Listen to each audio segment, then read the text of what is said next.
जीवितहानी झाली आणि कुठली नाही, किरकोळ दुखापत आहे ड्रायव्हरला. नमस्कार नमस्कार, बहुजन जागृती न्यूज मध्ये आपलं सर्वांचं स्वागत आहे. अलिबाग व पनवेल रोड कर्नाळा इथे एक अपघात झालेला आहे. त्या अपघातामध्ये कोणालाही जीवित हानी झालेली नाहीये. आता इथे ट्रॅफिक हवालदार आहे, आपण त्यांच्याशी चर्चा करूया. साहेब नमस्कार. नमस्कार. कधी झाला अपघात? आपलं एक 20 मिनिटं झाले. 20 मिनिटं झाले आहे. काही का कोणाला दुखापत वगैरे झाली का? ड्रायव्हरला किरकोळ दुखापत आहे. आणि हा अपघात किती वाजता झाला? 20 मिनिटापूर्वी झाला, 20 ते 25 मिनिटं. किती लोक होती? ड्रायव्हर आणि किन्नर वगैरे? नाही, ड्रायव्हर एकटाच होता. ड्रायव्हर एकटाच होता. त्याचं म्हणणं काय होतं? गाडीला झोला बसल्यामुळे गाडी पलटी झाली. झोला? हा, झोला म्हणजे झोल बसला गाडीला. अच्छा, त्याचं बॅलन्स गेला. बॅलन्स डगमगल्यामुळे हा अपघात झालेला आहे असं पोलिसांचं म्हणणं आहे आणि ड्रायव्हर सुद्धा तेच म्हणतायत. परंतु या रस्त्यावर बरेचसे असे अपघात होताना दिसून आलेले आहे.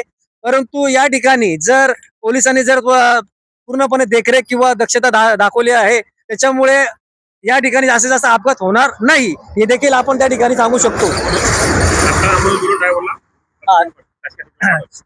पोलिसांनी त्या ड्रायव्हरला हॉस्पिटलमध्ये पाठवलेलं आहे, अँब्युलन्स बोलवून घेतलेली आहे. त्या ड्रायव्हरला फक्त दुखापतच झालेली आहे, जास्त काही मार लागलेला नाहीये असं पोलिसांचं मत आहे. अजून काय त्रास वगैरे? ड्रायव्हरला कुठलाही त्रास नाही, किरकोळ फक्त मार आहे. काचा उडून थोडे लागल्यामुळे साफ करून हॉस्पिटल करणार.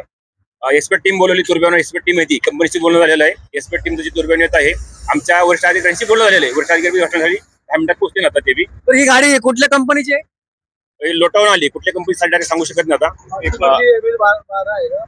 MH12 म्हटलं म्हणजे पुन्हा लोटा रत्नागिरीवरून माल अच्छा, भरून रत्नागिरीवरून ही गाडी माल भरून आलेली आहे. कळंबी रेल्वे स्टेशनला खाली होणार आहे ती. बोली रेल्वे स्टेशनला. रेल्वे स्टेशन हा कंटेनर रेल्वे यार्डमध्ये नंबरला तिथून जाणार आहे. गेट नंबर 6 तिथून जाणार आहे. लोड असला जास्त लोड बी असू शकतो यामध्ये.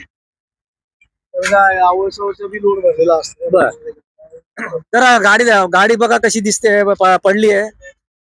पोलिसांचं व ड्रायव्हरचं म्हणणं असं आहे की या गाडीचा बॅलन्स जो आहे तो डगमगला आहे, त्याच्यामुळे हायवेवर ही गाडी पलटी झालेली आहे. परंतु इथं कुठल्याही प्रकारची दुखापत व कोणालाही जीवित हानी झालेली नाहीये. तरी आपण सर्व जनतेना एक आपल्या माध्यमातून एक आव्हान करत आहोत की आपण ड्रायव्हिंग करताना नेहमी ज्यावेळेस टर्न मारतो त्या टर्नच्या ठिकाणी नेहमी आपला ब्रेक हा स्लो असला पाहिजे.